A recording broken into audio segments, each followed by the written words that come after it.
Hello everyone, this is going to be our first video on our journey through economics. My name is John. And my name is Nirvan. We're beginning this adventure, let's call it, with The Intelligent Investor by Benjamin Graham, which, as far as we gather, is the single most quoted investment book ever written, and is even the one Warren Buffett himself calls the best book on investing ever written. And of course, we're starting right at the beginning with chapter 1, where Graham lays the foundation, the difference between investment and speculation. And to start things off, I'd like to say how, in the modern world, the difference seems exacerbated.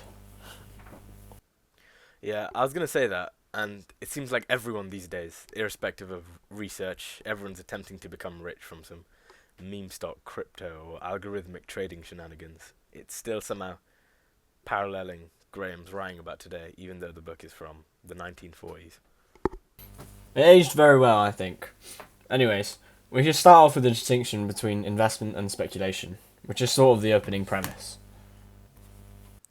So, Graham says an investment operation is one that, and I quote from the book directly here, upon thorough analysis promises safety of principle and an adequate return. If it's not that, then it's speculation. In other words, an investment is a calculated decision, weighing up all the variables that we'll discuss later here. And I suppose it has this default expectation of a positive outcome. It's a fair interpretation. Essentially, if you buy a Tesla stock because you feel like it's going to go up, that's speculation. But if you study its financials, its earnings, and decide you're comfortable with its risks and returns, and then usually patiently wait over a long period of time, that's investment. You're seeking to get gains with what you have for the long run, often. With speculation, however, you're placing a bet, often a risky one at that could go one way or the other. Investment is a long term, but speculation, you're hoping to grab a quick profit. Yeah, it's not the how, it's the why, in other words. Right. Graham outlines this. It's all about the mindset, not the asset. Stocks, bonds, even real estate. They can all be investments or speculations, depending on the approach taken. So, and we briefly alluded to it like a bit ago. Today, modern world, are people investors or speculators? I think people these days are speculators, right? People chase trends. It's like 2021 with GameStop. People weren't thinking about the core of the company, at least not directly. Let's put it at that.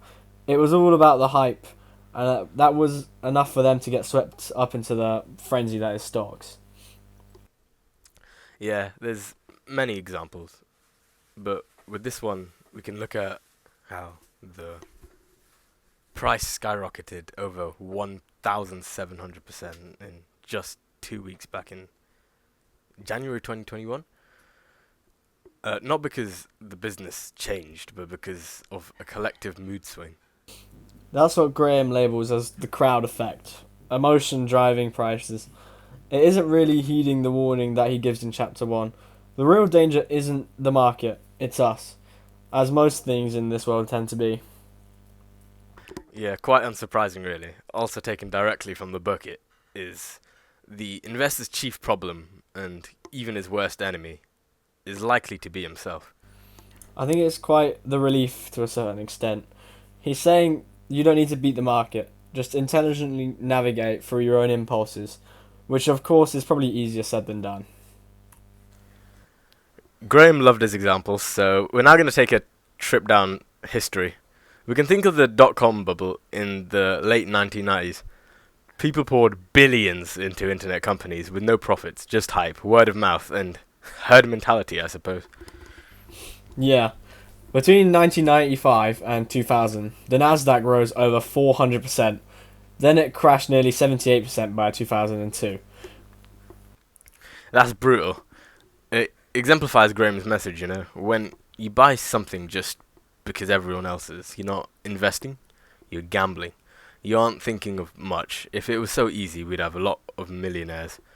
And in the modern day, this bubble type behavior pops up repeatedly, probably related to this overconsumption of media. And our socials get flooded with tips, tricks, advice or the latest course to make it big. Personally, I cast my mind back to crypto in 2021, Bitcoin hitting 69 grand. Everyone's saying this time it's different with such misplaced confidence. It is vital to note that the technology itself isn't bad. Nowhere does it indicate that Graham was anti-innovation. It is critical that we progress alongside AI, because AI, for the better or for the worse, is the future, and we don't really want to get drowned.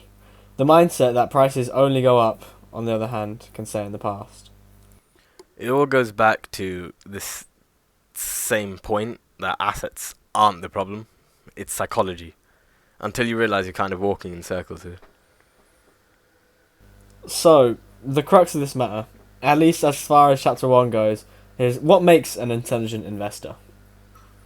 It's not IQ, for one thing. It is intelligence, though, of a different sort. It's emotional intelligence, the ability to be patient, disciplined, and calm when everyone else is panicking or getting greedy. As much as I love maths, I'm equally open to the idea that it isn't just solely about number crunching or brute force computation, but we'll have to look at the rest of the book to get a bigger picture. This is just the beginning, after all. I agree. Buffett says investing is simple but not easy. It's simple to understand, hard to do because of emotions. Right, right. And Graham's idea of an intelligent investor is basically someone who is unfazed, the person who doesn't get swept up in the latest stock craze. Slightly irrelevant here, but I wanted to put in that the book had a solid introduction. I really felt eased into it. It doesn't open explosively, and despite its large page count, I would say, it's not at all daunting. This chapter isn't about numbers yet, it's more of a psychology lesson. Yeah, behavioral economics, before behavioral economics was properly formalized, he preceded the mathematics with good judgment decades prior. Kahneman Tversky, to be specific, eventually proved it scientifically with a 1979 paper called Prospect Theory. Graham just intuiting it decades earlier is worth some praise. In fact, whilst we're at it, we may as well go on a little tangent and explain what we're talking about here.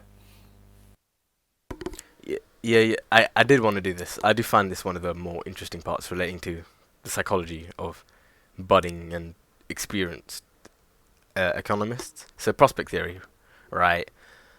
Basically, what is when we make financial decisions, we don't treat gains and losses equally. They don't register the same in our minds. No equal and opposite forces going on here. The pain of losing is dwarfed by the pleasure of winning, and as someone who has both lost and won, I can in fact anecdotally confirm this. Yeah, if you gain $100, you feel a little bit happy, but if you were to lose $100, you'd feel really bad, not just bad. Uh, Psychologically, the pain of a loss is about twice as strong as the joy of gain, and it's even called something. As everyone worth noting is, it's called loss aversion, and it's one of these central pillars of human behaviour. And it needs to be mentioned that this truth isn't exclusively applicable to economics. Either way, it spins right back to Graham's world. If anyone's tried investing before, they should be able to relate here. What was it? Locking in small wins because of this rampant fear of losing those profits. Then on the flip side, they hold on to bad investments way too long. They're in too deep at that point, right? I don't know if it's them being hopeful or refusing to admit a mistake, but it's the pinnacle of loss aversion in action. Yeah. They also introduced this idea of, what's it called? The reference point. This imaginary anchor, sort of like the axes we put on a globe, that we use to judge whether something is a gain or a loss. So, say you bought a stock at $100. It's not one of your best days. Skies are grey with clouds aplenty, and it even rained a bit, and then you find that you now have $90. Even if the company is solid, and possibly with obvious prospects of a positive overall trend, you feel down because your mind compares it to where you started. You're anchored to that $100. It's this voice inside your head that you give power every time even a single penny is lost, especially when you're starting off. And Graham the man, to nobody's surprise by this point, did warn about this. He said the intelligent investor must focus on intrinsic value, not the price tag you see last. The market price is just what Mr. Market offers you today, right? Not what the business is actually worth. It's got similarities to parts of maths. Here, Graham gave an example of conjecture in a way, I suppose you can call it, and then later down the line, he was proved with verifiable, repeatable, and reproducible evidence. They conducted experiments, plotted value functions, and showed with calculations that humans evaluate outcomes based on perceived gains and losses, not absolute wealth. I had this visual demonstration too with this simple but powerful X cube looking curve, a little S shaped line. It's steeper for losses than for gains, showing that emotional imbalance. The plateaued part of the gain side means that as you keep making money, each constant arbitrary increase gives you less satisfaction. You feel less of this oomph or pride that's called diminishing sensitivity. It efficiently explains how markets swing between complete opposite sides of the emotional spectrum.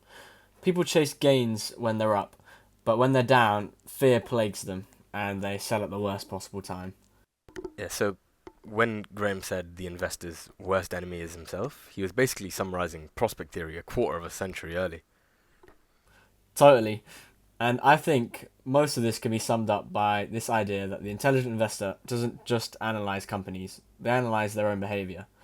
Because you can have all the numbers in the world, but if you can't manage your mind, you're still at the mercy of those biases they wrote a whole paper on. So, hypothetically, if one Benjamin Graham rose from the dead in the age of AI trading and algorithmic investing, uh, what? Well, firstly, there would be a lot he would have to get used to. Though, more seriously, he'd probably be in this grey area of fascination and just skepticism. AI can auto buy and auto sell and auto a lot of things, but that doesn't necessarily make it intelligent under Graham's rubric. Yeah, speed or precision, they're not the focus here. It's judgment. AI doesn't have that human layer of patience or humility. The volatility of modern markets is also a whole new conversation together. You've got algorithms trading against each other in milliseconds. As fast as gains are made, there are flash crashes to make up for that. The tech simply lacks emotional balance. I think there's a whole host of criticism that could be applied to the book that would maybe be a bit tad unfair. Critiquing aspects that aren't really the heart of what the intelligent investor is getting at. Safety of principle, adequate return. They assume a long term human perspective, not a machine's split second decisions. AI makes the mechanics of investing easier, but it's just not a substitute for temperament. You still need to understand risk, psychology, and what you're really buying. Yeah, using AI as a crutch or something to keep you afloat it doesn't make you intelligent, though I don't think anyone would claim that. Exactly. The intelligent investor uses technology as a tool, not as a crutch. Yeah, the more automation we get, the further we leave these roots, forgetting the minor details in favor of the glaring ones, which can accumulate. Okay. Chapter 1, in a few words, is really a call for self awareness. Know why you're investing, know what you're buying, and know yourself. Don't be so trigger happy and excited to press the big red button because everyone else is. Yeah, exactly. Predicting the future, it's honestly a pipe dream, not practical or possible under conventional meaning. Levels of preparation, that's what we can control. Graham's bulletproof suggestion reminds me of stoicism in a way, though I do look forward to the more tangible truths about becoming an intelligent investor. We haven't quite learned what to do yet, merely what not to do. It would be the simple things that are taken for granted and forgotten about, though. So, despite its often obvious remarks, it only feels right to have it in there. So, to average investor, if you're new to investing, don't worry about being clever. Worry about being consistent. Yeah, just that. Long term is cooler than trends anyway, so I suppose now I'll constantly ask myself, am I investing or speculating? Good. And that's where we'll wrap it up for today. Yeah, it's a short chapter. Next episode, we'll get into chapter 2, the investor and inflation. Thanks for listening, or should I say, thanks for investing your time into this video. And chapter 2 is on the horizon.